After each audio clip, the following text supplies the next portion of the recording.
Hey y'all, Farmer Jane. And Mike. From Earth Care Farm. It is mid-July, like peak season for farming here, and just it's hot and humid and the produce is cranking. So we're gonna walk through a little bit today, show you what we got going on. There's still lots of things you can plant in your gardens, so we wanna make sure you're keeping productive in those too. Let us know how your gardens are doing too.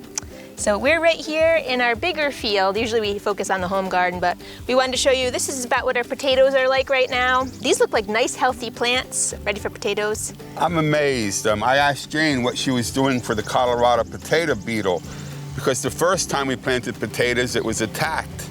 And she's doing absolutely nothing, and that's perfect because that means the balance is here, the balance of parasites and predators. She's doing nothing for the Colorado potato beetle. Usually it is when you have a healthy plant, they do not attract those pests and insects. It's when you have an unhealthy plant that the insects come in.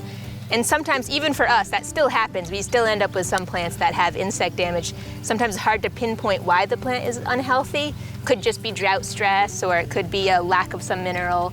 But when you can tune it in and get those healthy plants and they can fend for themselves, that's where you found you really got things in tune. It's really great. Sunflowers are just starting. We have a few blossoms around the farm, but they're looking robust and healthy. We did just do a row of wildflowers this year for the pollinators. We're finding that there's one particular plant in here, this sweet alyssum, that brings in the parasitic wasps, which I know sounds like you don't want parasitic wasps in your garden, but you actually do. They bring great control to any caterpillars that would kind of wreak havoc on the garden, especially those tomato hornworms that come in. But yeah, this is a great beneficial flower for your garden. It's also edible. Nice in the salad. These are a couple rows of this cover crop. We did some buckwheat cover crop just to keep the soil covered. Also there's just mixed flowers in here. Our tomatoes are looking awesome. I think a lot of us are experiencing beautiful tomato plants, green fruit still. It's gonna be just a matter of time before we all have our beautiful, abundant tomatoes, and then we are having to give them to our neighbors because we have too many. But right now, I'm just waiting for that tomato. They're so tasty. Yeah. Compared to, well, you can get them from farmers markets, also tasty if you don't have your own garden. Yeah. But there's nothing like a tomato from your own garden. Absolutely. More zinnias. Asparagus is still shooting up some spears. Like just, we get like a dozen a week or so, which is just enough to keep us grilling. But it's definitely prefers the cold weather. So let's head over to the home garden. Here we are in front of the home garden. We're here with our stand of hollyhocks. We've had these for many, many years. They're so beautiful. They come in so many different colors, extremely tall this year, and more doubles than I've ever seen before, these double flowering ones. But if anybody has any good solutions for the rust that we seem to get on the leaves every year, would love to hear from that. Tends to just happen every year when it gets humid, and it doesn't really seem to bother the plants too much, but I'd love to solve that problem. They're still flowering beautifully. Yeah. But some of the leaves look pretty beat. Yeah, they're such a nice addition to the garden too. We'll keep walking down. We've got some beautiful kale over here. This is one of my favorite types of kale. It's called 1,000-head kale. Lots of broccoli side shoots. I keep eating those. Remember not to pull your plant out after you get your main head because there's so many good side shoots. Zinnias, cosmos, snapdragons, all really cranking right now. The carrots are just coming into their own too.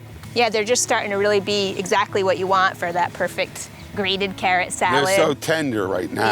Yeah. And we have these guest horses here for the summer that are enjoying the carrot greens.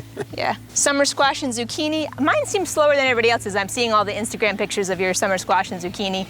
I've only gotten one little one, so Her they're brother coming. and sister have them. Yeah, my siblings have them. And it's just their avocation, not their occupation, and they have them. Not a competition though, right? Not a competition. We do have one tomato that is almost ready, so I've got my eye on this one. This is the Early Girl tomato, so if you're really dying for early tomatoes, next year I recommend an Early Girl. They are consistently the first tomato to ripen, followed by the Sun Gold cherry tomatoes. So, and it's tempting to pick them early. It is, but it won't be as good. Whoops, there's a kitty. Here's Biscuit. Hi. I just planted basil here yesterday. So this is actually our second round of basil putting in. It's nice to have a succession of basil plants too, especially if you're an avid pesto maker like we are here. Chamomile is still going on. We've continued to harvest chamomile, and then they keep pushing up new flowers, so we just keep on harvesting that. This is the most wild thyme plant I've ever had here.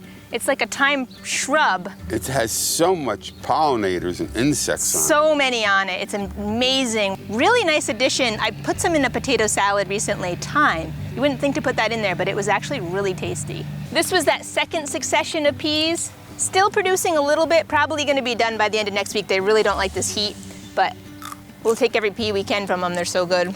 I planted these from seed with one of our interns who had never really gardened before, and they cannot believe what happens from seed to this in just a couple months. Really wild, beautiful sunflowers. They'll be blooming really soon too. Our cucumbers, we've really started to get maybe about 10 a day now. They've just started. The first round has just started, and now I'm seeing the second round is kind of starting to get the little guys in there. They're beautiful on their little trellis there. The dill is incredible this year too. It's almost to my height, full of pollinators. Anything in this family with these umbel-shaped flowers is such a nice addition to the garden for bringing in those pollinators.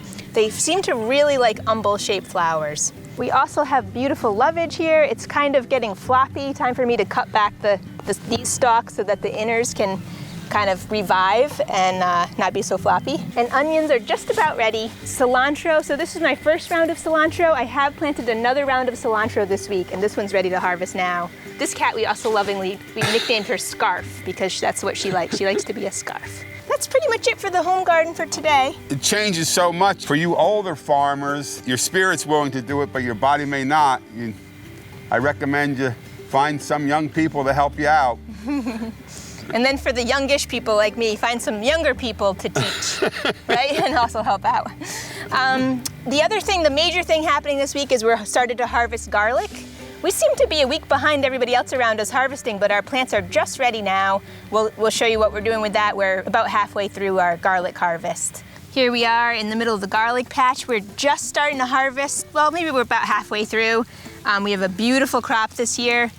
Again, I'm trying to wait till we're a third of the way yellowed, which we're just about there. It's always a hard call when you're gonna harvest, but generally about a third of the way where it's yellowed, so you get a lot of nutrition stored in these bulbs. And then also waiting for a dry period of time. So it's beautifully dry today. That's why we decided to kind of go for it. It's a juggling act. It really is. I was gonna wait till Monday when I have more help, but it looks like thunderstorms. So we're getting it out now, and seems like a lot of people, a lot of other farms are doing that as well. So camaraderie helps to make you feel more confident about it. But beautiful stuff this year, and a great team helping out to harvest this year. Anyway, we appreciate you guys all so much. Thank you. Thank you for listening.